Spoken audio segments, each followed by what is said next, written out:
Hello friends, welcome to Nirmala's kitchen. இன்றைக்கி நம்ம வந்து ஈவினிங் ஸ்நாக்ஸ் தான் பார்க்க போகிறோம் ஃப்ரெண்ட்ஸ். இது வந்து மோட்டா சேவ் எப்படி செய்யுதுன்னு பார்க்கலாம் வாங்க. அதுக்கு முன்னாடி நம்ம சேனல் சப்ஸ்கிரைப் பண்ணிவிட்டு பெல் சிம்பிள் தட்டிடுங்க.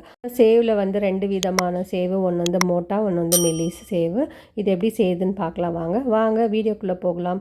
முதல்ல நம்ம வந்து ஜல்லடை பிடிச்சிக்கலாம். நான் வந்து கடலை மாவு எடுத்துருக்கிறேன். நான் வந்து 1.25 கப் அளவுக்கு கடலை மாவு எடுத்துருக்கிறேன். இது கூடவே நான் வந்து அரிசி மாவும் சேர்த்துக்கிறேன். டோட்டலாக நான் வந்து 2 கப் அளவுக்கு எடுத்துருக்கிறேன். ரெண்டும் சேர்த்து அரிசி மாவும் கடலை மாவும் சேர்த்து நான் வந்து 2 கப் அளவுக்கு எடுத்துருக்கிறேன். இதை வந்து நம்ம கட்டி இல்லாமல் நல்லா ஜல்லடை பிடிச்சிக்கலாம். இதில் வந்து கட்டி கட்டியாக இருக்கும் கடலை மாவில், அது வந்து இருக்கக்கூடாது.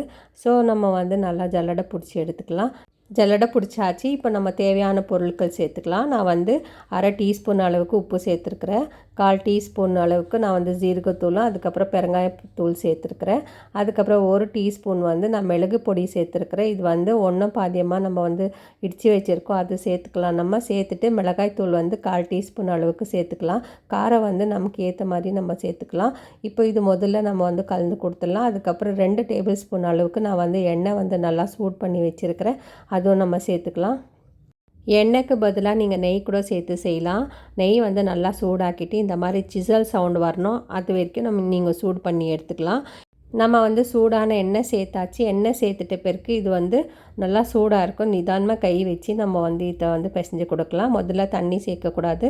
முதல்ல இது வந்து நல்லா இந்த மாவில் எண்ணெய் எல்லாம் படுற வரைக்கும் நம்ம வந்து நல்லா பிசைஞ்சு கொடுக்கலாம். பாருங்கள், நம்ம வந்து கையில் பிடிச்சோம்னா இது வந்து உருண்டை மாதிரி பிடிக்கணும். இப்போ இது வந்து கரெக்டாக இருக்குது. இப்போ நான் வந்து தண்ணியை எடுத்துக்கலாம். தண்ணி வந்து கொஞ்சம் கொஞ்சமாக மிக்ஸ் பண்ணலாம். நான் வந்து 1 டம்ளர் தண்ணி எடுத்துருக்கிறேன். இதுக்கு வந்து நிறைய தண்ணி தேவைப்படாது. கொஞ்சம் கொஞ்சமாக தான் நம்ம வந்து ஊற்றிட்டு இது வந்து இலக்கா பேசினோம். ரொம்ப டைட்டாக பேசியக்கூடாது. நல்லா லூஸாக பிசைஞ்சு கொடுக்கணும் இந்த மாவு. அப்போ தான் நமக்கு வந்து இந்த மோட்டா ஷேவ் வந்து நல்லா பிழியறதுக்கு வசதியாக இருக்கும். நம்ம பிசைஞ்சிருக்கிற மாவு வந்து இந்த அளவுக்கு இருக்கணும். தண்ணி எதனா கம்மியாச்சுன்னா மாவு வந்து டைட்டாக ஆகிடும். தண்ணி கொஞ்சம் கூடமாக சேர்த்து நம்ம வந்து லூஸாக பிசைஞ்சிக்கலாம். பாருங்கள், இந்த அளவுக்கு நம்ம பேசினோம். நல்லா லூஸாக இருக்குது மாவு. அப்போ தான் நமக்கு வந்து மோட்டா சேவ் வந்து செய்கிறதுக்காகவும் ஈஸியாக நமக்கு வந்து பிழியறதுக்காகவும் இப்போ வந்து இது வைக்கலாம். அப்படியே இது மேலெல்லாம் எண்ணெய் தேய்ச்சிட்டு நம்ம வந்து அப்படியே வைக்கலாம். ஒரு 5 நிமிஷத்துக்கு வச்சுட்டு அதுக்குள்ளே எண்ணெய் காய வச்சிடலாம். பாருங்கள், நான் வந்து இந்த அச்சில் தான் நான் வந்து செய்ய போகிறேன். இது வந்து மோட்டா முறுக்குது அச்சு.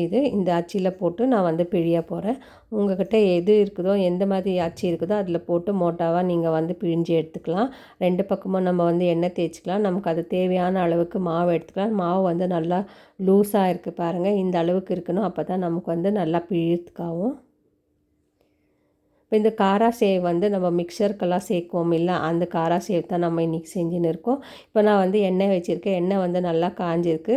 நம்ம வந்து இதை வந்து பிழிஞ்சிக்கலாம். நம்ம வந்து கட் பண்ணிக்கலாம். நடுவில் கட் பண்ணி கூட எடுத்துக்கலாம். இது வந்து உழாத டைமில் நம்ம வந்து கட் பண்ணி எடுத்துக்கலாம். பாருங்கள், இப்போ வந்து நல்லா எண்ணெய் காஞ்சிருக்கு. இந்த அளவுக்கு எண்ணெய் காயணும். இது தேவையான அளவுக்கு நம்ம வந்து பிழிஞ்சு எடுத்துக்கலாம். இதில் பிழிஞ்சிட்ட பிறகு நம்ம வந்து ஒரு கரண்டி வச்சு இதை வந்து செப்பரேட்டாக பண்ணிடலாம். அப்போ தான் இது வந்து நல்லா வெந்து வரும். உங்கள்கிட்ட இதே அச்சு இருந்தால் நீங்கள் இதில் செஞ்சுக்கலாம், இல்லை இதோட மெல்லிஸ் இருந்தால் கூட நீங்கள் செஞ்சுக்கலாம். என்கிட்ட இந்த அச்சு இருந்ததுனால நான் வந்து இதில் மோட்டா சேவ் இதில் பண்ணியிருக்கிறேன். அதுக்கப்புறம் நம்ம வந்து இது நல்லா கோல்டன் ப்ரௌன் நல்லா இது வெந்து நல்லா கலர் மாறி வர வரைக்கும் நம்ம வந்து இதை வந்து ஃப்ரை பண்ணி எடுக்கலாம். இந்த மோட்டா சேவ் அச்சு இல்லாதவங்களுக்கு நான் வந்து இன்னொரு மெத்தடும் நான் பண்ணி செஞ்சு காமிக்கிறேன். நீங்கள் வீடியோவை ஸ்கிப் பண்ணாமல் கடைசி வரைக்கும் பாருங்கள். இப்போ பாருங்கள், இது வந்து நல்லா கோல்டன் ப்ரௌன் ஆகிடுச்சி. இது வந்து நம்ம எடுத்துடலாம். இந்த அளவுக்கு இருந்தால் போதும். இது வந்து நல்லா வெந்திருக்கும். இப்போ இது எடுத்துகிட்டு நான் வந்து இன்னொரு மெத்தடை வந்து உங்களுக்கு காமிக்கிறேன், இது வந்து எப்படி செய்யுதுன்னு. இப்போ இது கொஞ்சம் நேரம் ஆறிட்ட பிறகு இது வந்து நல்லா கிறிஸ்பாகிடும். இப்போ நம்ம வந்து இன்னொரு மெத்தடில் செய்யலாம். நம்ம வந்து தேங்காய் சீவுறதுல வந்து எடுத்துக்கலாம். இது வந்து தேங்காய் திருவுறது. இப்போ இதில் வந்து நம்ம மாவு வச்சு இதில் நல்லா தேய்ச்சி கொடுக்கலாம். பாருங்கள், நான் வந்து கொஞ்சமாக மாவு எடுத்துருக்கிறேன். இது மேலே வச்சு நிதானமாக நம்ம வந்து தேய்ச்சி கொடுத்தோம்னா இது வந்து பின்னால் ஹோல் இருக்குது இல்லையா, பெரிய பெரிய மோட்டாவாக அதில் வந்து விழும்.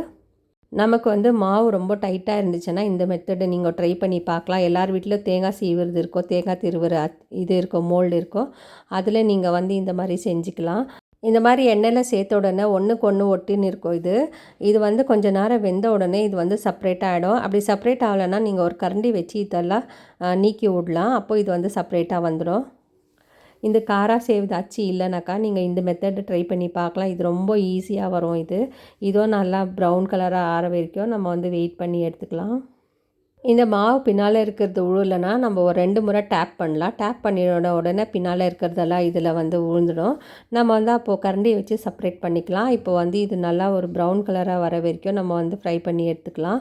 இப்போ நம்ம வந்து எல்லாத்தையும் செஞ்சுட்டோம். நான் வந்து 2 மெத்தடில் உங்களுக்கு காமிச்சிருக்கேன். இது வந்து கொஞ்சம் சில்லுன்னு ஆன பிறகு நல்லா கிறிஸ்பியாக இருக்கும்.